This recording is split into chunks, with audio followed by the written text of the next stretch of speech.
What if the secret to success wasn't just talent or hard work, but unshakable confidence?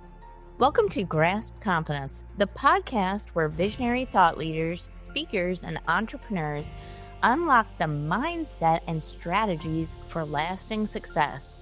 I'm your host, Tara LaFon Gooch, CEO, two-time best-selling author, and international TEDx speaker, and I can't wait to help you step into the most powerful version of yourself. Let's dive in.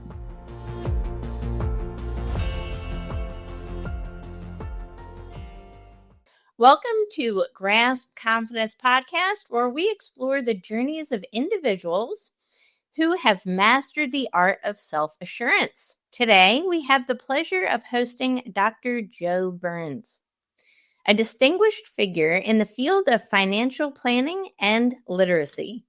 With a career spanning over 2 decades, Joe has dedicated himself to empowering individuals and businesses to achieve their financial goals through strategic planning and informed decision-making. As the author of the acclaimed book, Financial Success, A Guide to Personal Empowerment, he has provided readers with practical insights into managing finances effectively. Beyond his writing, Joe is a sought-after speaker known for his engaging workshops and seminars that demystify complex financial concepts. Joe, welcome to the show. Welcome. Thanks for having me on. Absolutely. Well, this is a topic that a lot of people are interested in learning more about. Everybody is trying to figure out how to become more successful. How do I make more money, more impact? How can I secure, the future, not only for myself, but for my family? It seems like a tale as old as time, right? That people are searching for success and ways of getting more of it. So I would love to hear a little bit about what you're doing in your life right now and what makes you the standout success, especially in financial planning. I think it's been an interesting things going on right now. Working on some trainings to help people out. Right, I think empowering people through education is really important to me. Right, there's only one of me. I can't help everybody in the world with these cool concepts and things that I do. So it's about creating, materials that will help them be empowered, help them consume how they want to.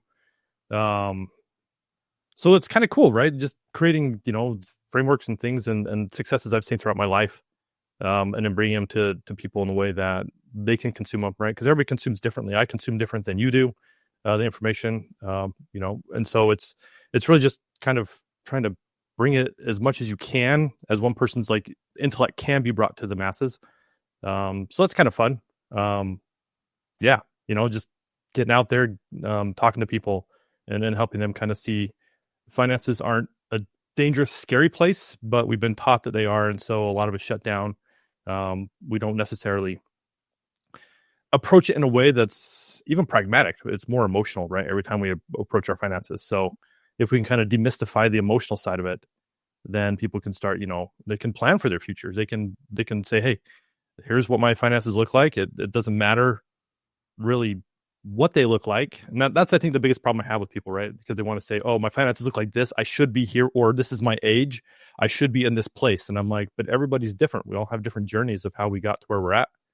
And if we can kind of take the shame and blame game out of that, then we can kind of move back to, hey, what steps can we take so we can get to where we want to go? Wow. I didn't know this was going to take an emotional turn, but already I can feel it, right? There's so much shame and guilt, memories, good, bad, or indifferent, associated with money. A lot of it started in childhood for many people. Yeah. Whether we grew up, maybe I was the youngest of 5, right? So I remember growing up with hand-me-downs. That's what we did. But these memories and often limiting beliefs, they happen in your, younger years. And then if unaddressed, they can actually run through the course of your entire life and impact you in really interesting ways. What do you have to say about it? It's very true. You look at it and you think about how children like consume information, how they're taught, right? You think of a 5-year-old. Every time a 5-year-old sees something new, that's just the way the world is, whether it's right or wrong, right? They're just experiencing things for the first time. And then as adults, what happens is we grow up and we continue to experience those same things based on the programming of a child, right? And it's not saying we're bad people for how we learn, but you just learn. And if you don't ever challenge those beliefs, then you're just going to kind of go on autopilot, right? The brain's designed to kind of take out the mundane things. That's, I mean, if you think about the core parts of the brain, right, it helps us like breathe. You don't have to worry. Think about like breathing every like however often, 10 seconds, if someone, whatever, right? Whatever the breathing pattern is. We don't have to worry about blinking our eyes. Like these are just automatic things that happen. Well, if you look at like the way we've been introduced to money, it starts to basically become the same thing. We're taught or learned something as a child, and then we're just like, oh, this is how you deal with money. And most of those situations, from the perceived, and I want to make sure people understand this, from the perceived perception of like that 4, 5, 6-year-old, it's how they see it. It might not be, right? They're experiencing adult grown-up conversations, but through the eyes of a child. We ingrain that into our brains, and we're like, okay, from now on, like if I talk to, when I grow up and I get married, I'm not going to ever talk to my wife about money or my husband about money because it causes conflict. And I don't want to be conflictual, so we'll just figure it out, right? That's a simple one. Or, if I talk about money, then somebody gets hurt, right? And there can be some really bad scenarios. But we start to associate these behaviors with, what we've seen growing up, and then we play them out as adults and wonder why we're not more successful, why we can't have more money. Well, if we look at our actions and what we do with it, then we can start to deconstruct like what we learned about it and fix that, and make different choices going forward. Oh, that's so right on. So much going on there, right? Because, from 0 to 7 years old, you're in that theta brainwave state, right? Yeah. And theta, by the way, is just hypnosis. You're under a hypnosis state. You're taking in literally everything. Your brain is a hard drive. It's just soaking everything up in your surroundings. And it's programming, right? So this is so important for people to understand that this is a program, right? But like any other program, it can be rewritten. So I want to circle back a little bit and just take a step back because, you're helping people, a lot of people right now, uncover these limiting beliefs, develop financial planning and literacy to achieve success, maybe success they've never had before in their life. So I have to wonder, is there a backstory to this? Was it always this way? I'd love for you to take us back to a time when things looked a little bit different, either for yourself personally or with your relationship with money.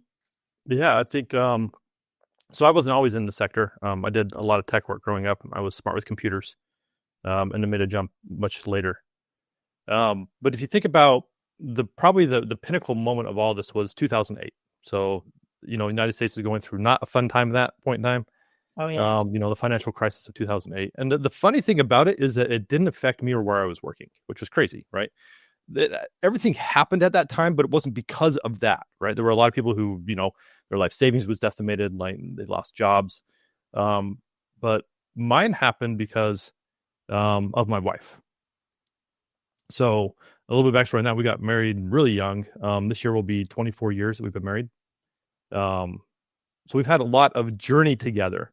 And I was just like on the corporate track, just like, I had a vision for where I wanted to go and what I wanted to do in technology. And she worked for a small credit union in one of the towns by where we lived. And in a matter of 6 weeks, she was robbed at gunpoint twice. Twice. Twice by the same man. By the same man. By the same guy. Wow. And that started a whole this whole journey into mental health, and a lot of stuff, right, for her, right, because her world got completely flipped upside down. PTSD, a lot of anxiety now, a lot of depression, just a foray. So, we kind of thought at that point in time, I was making decent money, but together, we had a decent household income, and she really couldn't work anymore, right? Just going and being in public was too much for her. It was just overwhelming. And in the beginning, we didn't know anything about it, right? Anything about mental health or anything like that. So we're like, oh, well, we'll get her some therapy and then everything will be okay. Little did we know that was not the case, right? And I appreciate so much the mental health advocates out there who say, that's not like, it's not one and done. It's a lifelong journey, because it's definitely what has happened to us, right? So at that point, I'm like, okay, so that's kind of the beginning of the story. Up until that, we were just, two young kids having fun and just kind of had a vision for, what we wanted. And then it got turned upside down. I got a different job all the way across the country. So we lived in Utah. We moved all the way to Maryland, which was in amongst itself, right? And looking back at this, if you think about like us as human beings, right? We're like, what are we going to do but get as far away as possible from where this stuff happened, right? Trauma is an interesting thing, right? It says this is far away. I mean, we couldn't go any further east, right? Still stay within the country than where we went. I got a job making much more money. But this is where kind of, once the move happened, was where my journey with money started getting better. Because I was making, when I was in Utah, I was kind of like a junior type system administrator. I was making about $55,000 a year. So it wasn't great money, but it was good. I mean, we were comfortable, right? Early 2000s. And I made this jump, right? And all of a sudden I'm making 80, like 85, right? So my job, right? It took a move across the country. So I'm like, yeah, this is awesome, right? But I did not understand the cost of living difference between Utah and Maryland. It's a huge difference, right? Anybody who's living on the East Coast, Huge difference. It's crazy. And here's a little serendipitous thing right here. So I'm from Maryland, born and raised, and I'll be going to Utah for the first time next month. Oh, that's fun. That's just a sidebar. It's crazy, Maryland right? is expensive. It's expensive, and we were so naive. We're like, again, the trauma, and that's why I want to focus on. Like the trauma just pushing us so far away that we packed our stuff up. I got a job, right, and it happened fast. It happened within like 3 weeks when I applied. Like that like never happens, right? But they were, I had a special skill set, and they like needed that and needed me to start right away. So we packed up our truck and just moved. We didn't have a place to live. We didn't like know the area. We're just like, oh yeah, when we get there, we'll just figure it out and we'll find a place, which we did. It all worked out that way. But then I found out like, hey, what I'm making is not enough money to survive, right? With everything we had and the extra cost for my wife's health. And we were like, well, we're not there anymore, so maybe she can get a job here. So we got a job, and then she started having flashbacks, right? And all the trauma and stuff started coming in. So we're like, okay, that's not going to work. So I had to figure out how to become friends with money really quick, right? And how to look at my own self-worth and say, I'm worth paying this. I have a special skill set, right? And all these things, when you logically look at it, it's like, oh, I should be making much more than I was, right? But inside I didn't feel that way. So it's really been from there on, from kind of that moment on, was kind of that self journey of Joe to be like, hey, how do I feel better about myself? Because on paper I look amazing, but inside I don't feel that great, right? And start mucking out like what it was that was stopping me from really living, not only making more money, being more successful, but also just feeling better about myself, right? And looking at my whole life as a holistic approach versus just like, oh, I need to make more money, so I'll kill myself, right? Or I'll just like work 80 hours a week or work more hours, because everybody thinks like, oh, if I want to make more money, I got to do all these other things. And I'm like, it's not that difficult, right? If we take a holistic approach of our bodies and how we're feeling, then we can start to really dial in the small steps that it will take for us to actually get to where we want to go, instead of just kind of trying to muscle through it, right? We'll get tired and burn out. That's right. Well, what you said resonates with so many people, right? Not a day goes by when I don't talk to an entrepreneur. I tend to be a coach of coaches, right? So an entrepreneur who is struggling to present an offer with confidence. I can't tell you how talented some people are, how many degrees some people have, and they undercharge themselves like you wouldn't believe. My typical advice when I look at what somebody's charging for any particular service, it's usually at least 3x what I recommend, 3x more than when they start most of the time. And that's even just getting people confident to ask that. So it's one thing even to know your worth and say, you know what? Okay, I can charge 3 times more than I'm charging, but then presenting it with confidence and actually believing it. Yeah, that's the hard part, right? Yes, and this could be for somebody in corporate as well who has a corporate job who wants to make more money, but they feel pigeonholed into the salary structure. So I think anybody could, benefit from this for sure. What would you have for somebody that is in that position, just like I described? Either they're an entrepreneur, they have a package or some product or something, and they just can't bear themselves to do it, or somebody in corporate who is looking to go to that next financial threshold with their pay. Yeah, my go-to tool that I always have is get some cash and then talk to it. People Ooh, think it's really weird, and I'm okay. like, I had a mentor a long time ago say it's only weird if it doesn't work, right? But so I'm like, okay, I try a lot of weird things. Like I'll do some things. I'm like, okay, that didn't quite resonate with me. Something else will. But the if you think about it, if you think money is a relationship, and that's really what it ends up being, right? Is it money is a relationship? Our what we numbers we see in a budget, right? Budgets are really hard for people too Mhm. because it's just a reflection back of how they already feel, but they Mhm. don't understand that, and that's the problem, right? So I'm like, just get some cash. It doesn't have to be a lot, and then just like even once a week, like I'd say once a day, right? If you really want to accelerate it, but like once a week, sit down with a piece of paper and just ask it questions, and then just write down whatever comes to your mind. It's just a fun journaling exercise that really gets your brain kind of thinking, but it puts money in the forefront, saying, "Hey, how do I really feel about this?" Because if we can't understand how we feel about it, then it's really hard for us to make changes that will help us get more of it. Ooh, that's very powerful. So, all right, I'm picturing myself right now after this because I'm going to do it, right? With a wad of cash as if I had that.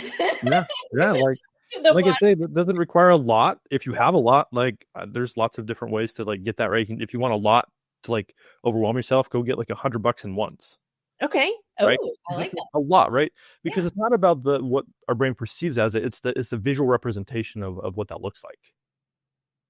If you see 100, sometimes I'll tell people too. You can get if you have the money. A cool thing to do that might overwhelm you, and I'm going to put that caveat on it because it has a lot of people. That you can go get like a stack of what looks like a $10,000 stack, because not many people I know have like 10 grand just chilling in their house. But Right. you can take $100 bill and put it on top, and then put a stack of 100 ones underneath it, so it looks like it, right?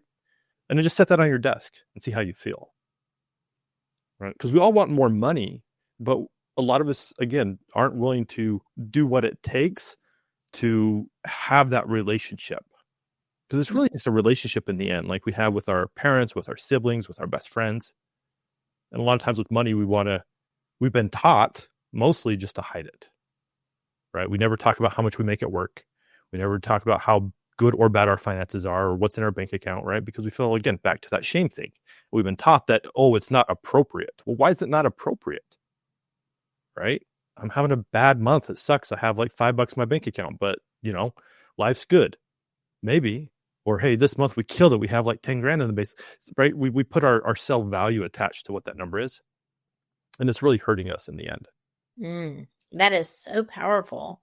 So, what I'm hearing is have a relationship with money. I think that's important. I've met people, again, super successful that have made, 300, $400,000 a year, which is pretty great, and then just a few months later, it's all gone Yeah. once they leave their whatever job it is that they're in. And it makes you wonder. And you say, some people have never even made that much in their lifetime. Yeah. How did you squander that?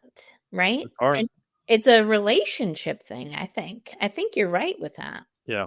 I even So, go further than that too, Tara. Like one good example, because some of it's public record, right, are looking at people who win the lottery. oh, Right. yes. Those are the fun ones because those are so extreme, right? Oh, I would do so if I won $300 million, I would do XYZ. Um, the statistic on that one is I think it's 70% of all those who have a large windfall is how they, right. So it could be any amount of money there, are in a worse financial situation within 18 to 24 months than where they started. And that was my question too for a long time. I'm like, if you won $200 million, how are you broke?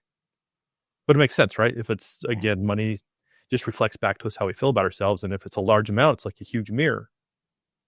Think about, those big, I always think about this when I picture it too, like those big like wall mirrors, the ones you can get dressed in front of.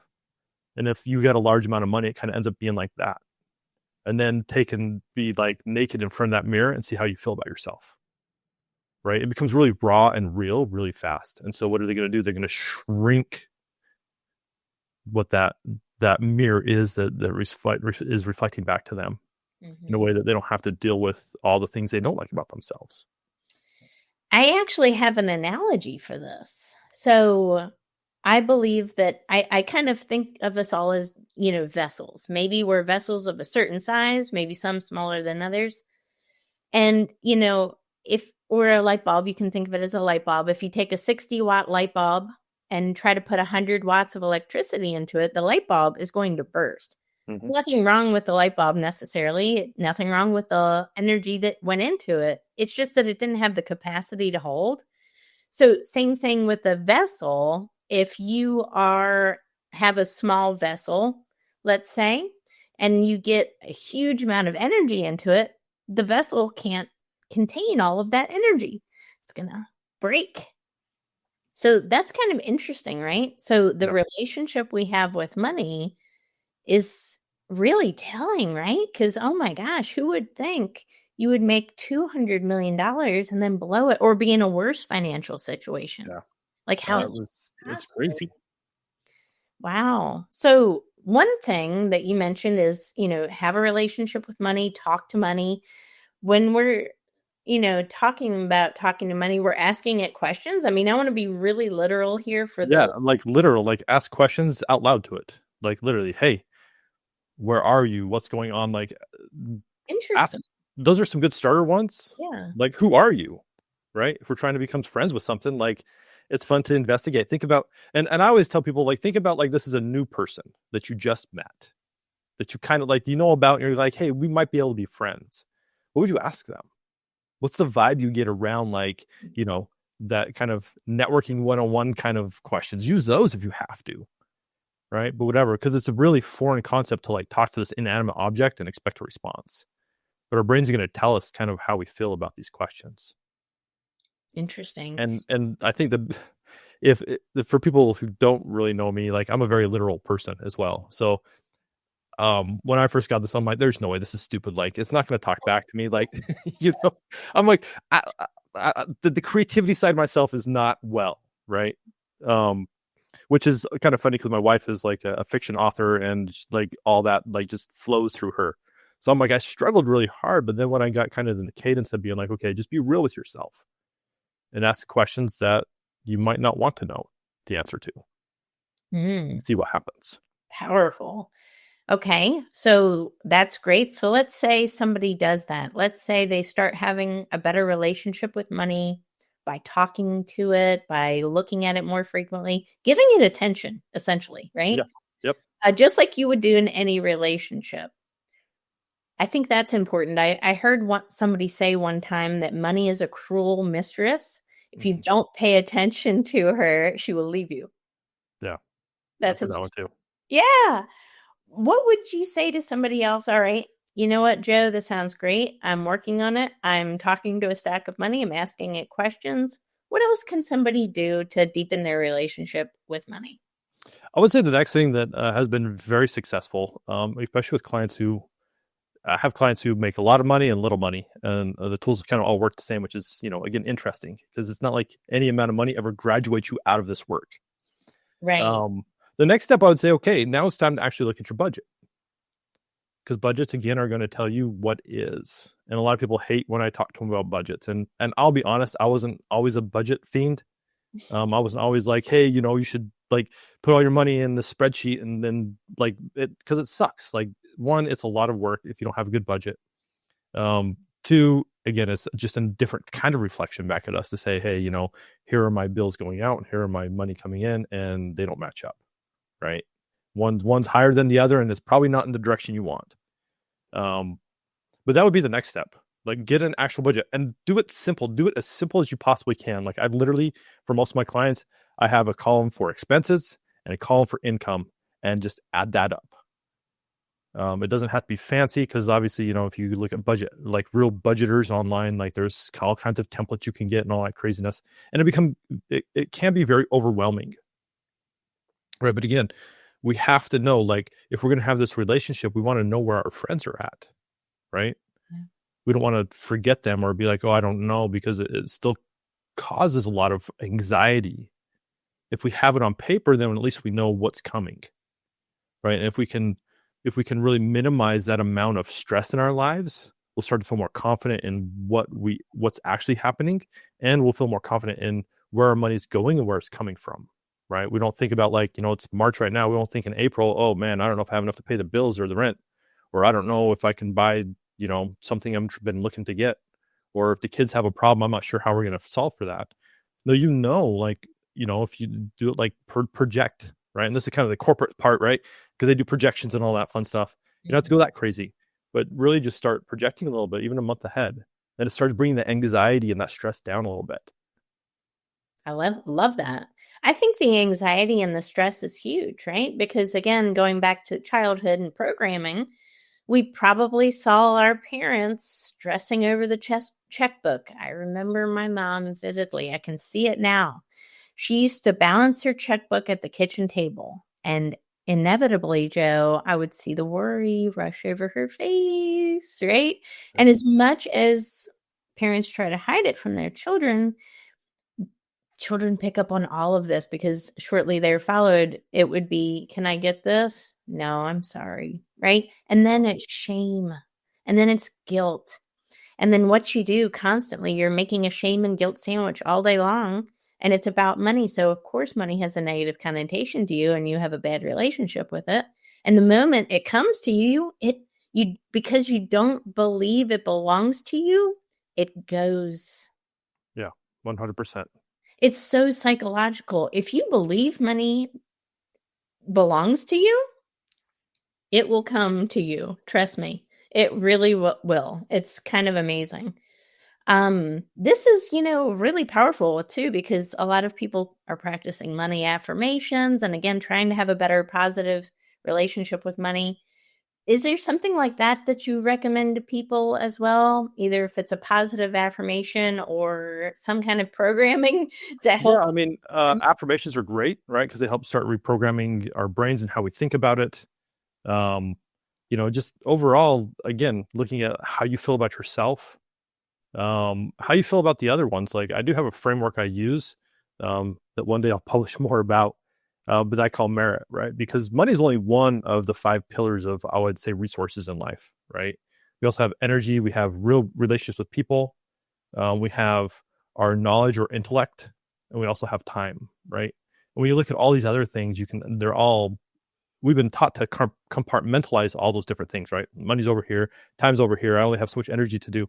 But if you look at them in a more holistic piece, then you'll start to see, hey, maybe if I exercise, maybe I'll feel better about myself. And then maybe, I'll be able to feel more confident, right? But men, especially if I work with men, right? I'll go work out for a few weeks, for a couple months, right? Your body starts feeling better. Oh, all of a sudden you become more confident, right? In the way you stand and in all these little things, right?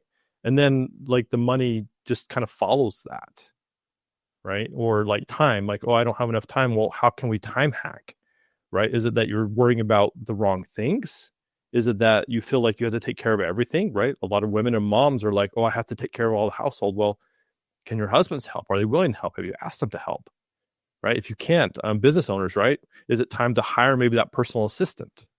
Yeah. Right. Because that's a scary jump. But, if you got more time back, what else could you produce instead of doing everything yourself, right? Those solopreneurs. Or even the ones who make more, right? Sometimes they're like, oh, but I still they haven't learned to let go a little bit. Yeah. So when we look at life from all those different angles, but understand that it's all connected, then we can really start to hack and say, oh, hey, maybe this one area I'm a little deficient in. And hey, if I fix that, then all of a sudden life's going to get a little easier.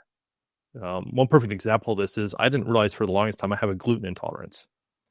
I found out because I wanted to lose some weight, so I started cutting out carbs and some breads and stuff. and I started feeling better. And then I started testing it, right? And I like went off, like went super clean diet, like just fruits and veggies for like a couple weeks, and then came back and had a bowl of spaghetti, and within 10 minutes I started itching. Wow. And I'm like, oh, this makes sense. Why am I? And then I look back at the symptoms, right? Again, why are my ears always full of gunk? Why am like I'm always congested, right? Is it allergies or something else, right? Why do I always feel kind of like down and not feeling good? So now I know when I eat gluten, if I do it, like my ears start having problems. I feel fluish for like 2 or 3 days. And then if I persist, I actually have a I don't know, some condition. I forget what it's called, like some kind of dermatitis or something. That my hand will start getting little blisters on it, and then they pop. And then the one thing that finally got it to me and like kind of forced me, right? Sometimes life is one about forcing us to like stop things. My finger peeled, like it would get all blistery, and then it would peel, and it was like super raw for like 6 weeks. And I'm like, I don't want that was horrible. Like my body still remembers the pain I went through. So I'm like, yeah, breads are out, all gluten's out. Like I have to eat so much differently now. Right. But guess what? Because I discovered that, I feel 100 times better. Like I have energy I didn't know I had anymore. Right. I thought maybe my body was slowing down a little bit. I'm getting a little bit older, and bodies change, but it's not because of that. It's because of what I was eating. Right. It wasn't good for my body. So if we can start to identify, like, holistically through all this stuff. So now I have more energy, right? I can, work my business more. I have more energy for my clients. I can work out. Like my life's a lot fuller now because I cut out like one food group basically, and started eating some other stuff. And, it's not everybody's going to run through that, but just again, kind of looking. So if we see that and how our bodies are feeling or how our time is or how our relationships are, right, and apply those same principles to money, then you'll start to see more of it come into your life. Wisdom, wisdom, wisdom. Well, I say this frequently, you can't manage what you don't measure. So the best thing that anybody can do who's listening to this show right now is to start measuring. What is the income? What is the budget? What's the income? What's the outgoing? And then figuring out that budget and developing a relationship with money where it's not scary. It's not taboo. It's just a normal part of living. One of the things that I always tell people as well is that there is no amount of money that you can't achieve. It's all the level of your logic, your perceived logic. If you look at somebody like Elon Musk, he doesn't say, I can't achieve something. He thinks it's completely possible to populate another planet. And we're here thinking, why won't my coffee shop get started? Or why can't I write a book, right? Yeah, Or it's true. is anybody going to buy from my business? He doesn't have those thoughts. He doesn't have those limiting beliefs, clearly, right? If he thinks it's completely possible to populate a whole nother planet, there's nothing that's not possible for you. It starts with just measuring, identifying, and developing a relationship. And I think if you do that, you're 85% there, maybe even farther. Joe, where can people learn more about you and your work? Because I'm sure a lot of people that are listening to this right now are curious and want to keep learning. Yeah, my website's always the best place to go. Whatever I have going on at the time will be there. And that's josephmburns.com. josephmburns.com. Love it. Well, thank you so much for being a guest on this show today, Joe. And thank you for everyone who tuned into this episode. We will catch you on the next one. Take care.